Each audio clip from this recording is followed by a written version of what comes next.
संगमनेर तालुका संतप्त, रास्ता रोको आंदोलन, 6वी शिकणाऱ्या अल्पवयीन मुलीवर ॲसिड हल्ला।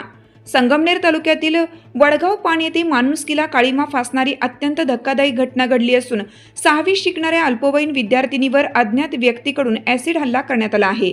या अमानुष घटनेमुळे संपूर्ण परिसर हादरला असून विद्यार्थी व नागरिकांमध्ये भीती आणि संतापाचे वातावरण निर्माण झाले आहे। पीडित मुलगी शाळा सुटल्यानंतर घरी जात असताना हा प्रकार घडला। गावाजवळील रस्त्यावर अचानक अज्ञात आरोपी समोर आला आणि काही कळण्याच्या आतच तिच्या चेहऱ्यावर ॲसिड फेकून घटनास्थळावरून फरार झाला। या हल्ल्यामुळे मुलगी गंभीर जखमी झाली असून तिच्या चेहऱ्यावर भाजल्याच्या जखमा झाल्या आहेत। हल्ल्यानंतर मुलीने आरडाओरडा केला। तिचा आवाज ऐकून स्थानिक नागरिक तात्काळ घटनास्थळी धावले आणि तिला तातडीने लोणी येथील प्रवरानगर रुग्णालयात दाखल करण्यात आलं। सध्या तिच्यावर उपचार सुरू असून डॉक्टरांच्या देखरेखीखाली तिची प्रकृती स्थिर असल्याची माहिती मिळत आहे। घटनेची माहिती मिळताच पोलिसांनी तातडीने तपास सुरू केला।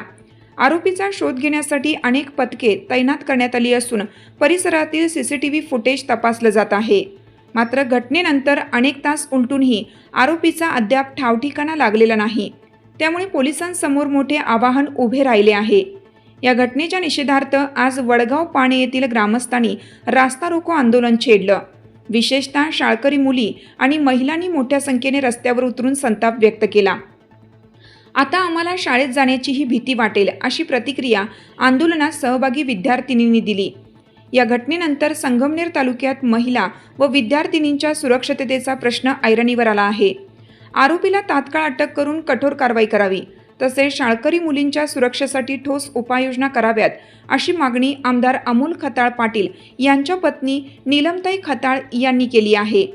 एकविरा फाउंडेशनच्या अध्यक्षा डॉक्टर जयश्रीताई थोरात यांनीही तीव्र संताप व्यक्त केला आहे। या हल्ल्यामुळे महिला व विद्यार्थी सुरक्षा व्यवस्थेवर मोठं प्रश्नचिन्ह उभा करणारी आहे। आता पोलीस व प्रशासन कितपत वेगाने आणि कठोर कारवाई करतात याकडे संपूर्ण जिल्ह्याचं लक्ष लागलं आहे। महासत्ता न्यूज करिता नवनाथ वावरे, संगमनेर। वातावरण तालुक्यात जिल्ह्यामध्ये तयार झालं। खरं तर ही फार दुर्दैवी काल घडलेली घटना फार दुर्दैवी आहे आणि त्यातल्या त्यात ती चिमुकली म्हणजे अल्पवयीन आहे आणि ह्या गोष्टीसाठी आज आपण सगळे इथं उतरलो आहे। पण आपल्या महिलेच्या, आपल्या मुलींच्या सुरक्षिततेसाठी आपण कुठंतरी प्रशासनाने आणि पोलिसांनी वेळोवेळी जर अशा विकृतींना वेळेत जर कठोर शिक्षा केली तर अशा प्रवृत्ती घडणार नाही। कारण की आपण बघतोय कोणीही सांगत नाही का अशा घटना, असे विकृती आहे यांना की हे, पण यांना ह्या सवयी लागलेल्या असतात।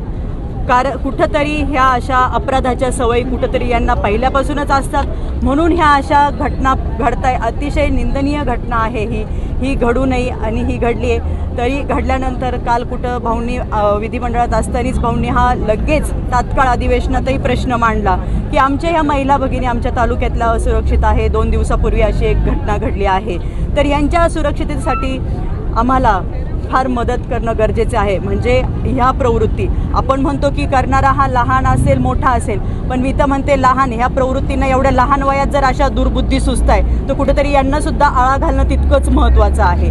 जर वेळोवेळी अशा विकृतींना शिक्षा झाली, कठोर शिक्षा झाली, तर पुन्हा अशा विकृती की यांचं बघून आपण बघतो या सोशल मीडियामार्फत भरपूर काही पसरलं जाते, तर यांच्यामार्फत हे परत घडणार नाही, परत ह्या दुसऱ्या विकृती डोकं काढणार नाही। त्यासाठी यांना वेळोवेळी शिक्षा होणं तितकंच गरजेचं आहे। आणि भाऊंनी सुद्धा काल विधिमंडळात हाच प्रश्न मांडला आणि महिला आपल्या बाल विकास मंत्री आदिती तटकरे त्यांनाही तेच मागणी केली की आमच्या हिला आर्थिक मदत व्हावी आणि कठोरात कठोर कारवाई त्या आरोपीला व्हावी आणि पटकन शिक्षा व्हावी। ग्रामीण भागातील मुली लांबून प्रवास करून येतात, शाळेत जातात, मात्र त्यांच्या सुरक्षितेबाबत कुठल्याही उपाययोजना केल्या जात नाही। सीसीटीव्ही ग्रामीण भागात नाही, त्यामुळे आरोपी सुद्धा सापडत नाही। काय मागणी कराल? नक्कीच ह्या मागणीसाठी आता आपल्या तालुक्याचे आमदार यांच्याकडे भरपूर मागण्या आल्या आहेत, पण माझं प्रत्येक गावकऱ्यांना आणि गाववाल्यांना आणि प्रत्येक ग्रामपंचायतीला हेच म्हणणं राहील की तुम्ही तितकंच आम्हाला सहकार्य करा की जेणेकरून आपल्या गावातील मुली जर आपल्या वाडी वस्तीवर, आपल्या गावातल्या शाळेत जर जात आहे तर आपण सगळ्यांनी मिळून त्या ठिकाणी प्रत्येक जिथे जिथे शक्य आहे तिथे तिथे सीसीटीव्ही बसवणे,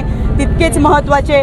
आणि ज्या वर्दळीत, कारण की शेतकरी माणूस म्हटलं की शेतकरी आपल्या मुलांसाठी तेवढा वेळ जाण्या येण्यासाठी सोडवायला देत नाही. आपल्या ह्या मुली, आपले हे मुलं कुठंतरी सायकलवर पायी प्रवास करून आज शाळा शिकताय आणि हेच मुलं आज कुठंतरी पुढे जाताना दिसतंय, मोठ्या उच्च पदावर शिक्षण घेत आहे. तर यांच्या सुरक्षिततेसाठी जसं आज प्रत्येक गावकऱ्यांनी, गावातल्या प्रत्येक पंचायतींनी, प्रत्येक कार्यकर्त्यांनी, प्रत्येक गावकऱ्यांनी एकत्र येणं तितकंच महत्त्वाचं आहे. आणि त्यांच्यासोबत आम्ही एक तालुक्याचे लोकप्रतिनिधी म्हणून आपले आमदार अमोल भाऊ खताळ तर नक्कीच तुमच्या पाठीशी कायम आहे आणि वेळोवेळी तुम्हाला मार्गदर्शन राहील. तुम्हाला कधी कसली कुठे अडचण कमी पडू देणार नाही. ह्या गावात हल्ला झाला म्हणून नाही, मी तर म्हणते तालुक्यातील प्रत्येक गावात, प्रत्येक वाडी वस्तीवर याचा आपण नक्कीच विचार करू आणि लवकरात लवकर शक्य होईल तिथे सगळीकडे आपण CCTV बसवू की असे प्रकार घडणार नाही. संगमनेर तालुक्यामध्ये बघितलं तर आपण 15 दिवसामध्ये कुठेतरी मुलींवर हल्ल्याची ही दुसरी घटना आहे. एक ठिकाणी चाकू हल्ला झाला, इथे ॲसिड फेकलं गेलं आहे. कुठेतरी मुली असुरक्षित झाल्यात जिल्ह्यामध्ये, तालुक्यामध्ये. खरं मुली सगळीकडे असुरक्षित झाल्यात. मग संगमनेर तालुका असो किंवा जिल्हा असो किंवा महाराष्ट्र असो, ह्या मुलींवरती कुठे ना कुठे आपण वारंवार हल्ले होताना बघत आहोत. कुठे रेप केस होत आहेत, कुठे ॲसिड हल्ले, कुठे चाकूनी हल्ले. अतिशय वाईट अशी परिस्थिती महाराष्ट्रामध्ये उद्भवलेली आहे. मला एवढंच सांगायचं आहे की शासनाला कठोर कायदे असे केले पाहिजे की मुलींवरती हल्ले झाले नाही पाहिजे. आता ही जी घटना आहे यातील दोषी अजूनही सापडलेला नाही आहे. कुठेतरी पोलीस निष्प्रभ करतायत या सगळ्या. आता ह्या सगळ्या गोष्टींमध्ये म्हणजे आमचं कायम असं मत राहिलेलं आहे की पोलिसांना सहकार्य केलं पाहिजे. जिथे कोणाला काही इन्फॉर्मेशन असेल त्यांनी पोलिसांपर्यंत पोहोचवली पाहिजे. त्याच्यामध्ये कोणत्या गटाचा आहे, कोणत्या पार्टीचा आहे, कोणत्या समाजाचा आहे, ह्या सगळ्या गोष्टी न विचार करता पोलीस त्यांचं काम करण्याचा प्रयत्न करतायत. पण अजून त्यांना काही रिझल्ट भेटलेला नाही. मला म्हणजे वाईट ह्याचं वाटतं की जे CCTV होते ते काही ठिकाणी बंद आहेत, काही ठिकाणी चालू आहेत, काही ठिकाणी लागले नाही. तर मला शाळेच्या परिसरामध्ये म्हणजे मला खरंच सरकारला विनंती करायची आहे की त्यांनी मुलींच्या सुरक्षेसाठी काय त्यांना फंड वाढवता येईल त्यांनी तो वाढवला पाहिजे. शाळेच्या ठिकाणी, हायवेवरती, चौकांमध्ये CCTV कॅमेराज जे आहेत ते लागलेच पाहिजे. आणि खरंच म्हणजे मुलींची सुरक्षा जेव्हा आपण तेव्हा अशा विकृत पुरुषांची किंवा मनुष्यांची जी मानसिकता आहे ना ती तपासून बघितली पाहिजे. जो घटना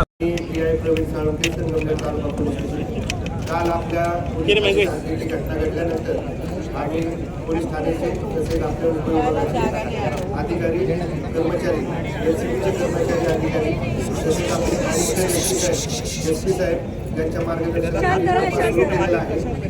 कालच्या 12 वाजल्याच्या नंतरपासून आपण रस्त्यात असणारे सर्व CCTV फुटेज, बाकीच्या ज्या गोष्टी आम्हाला उपयुक्त आहेत त्या सगळ्या आपण कलेक्ट केलेल्या आहेत. लवकरच आरोपी ताब्यात घेऊन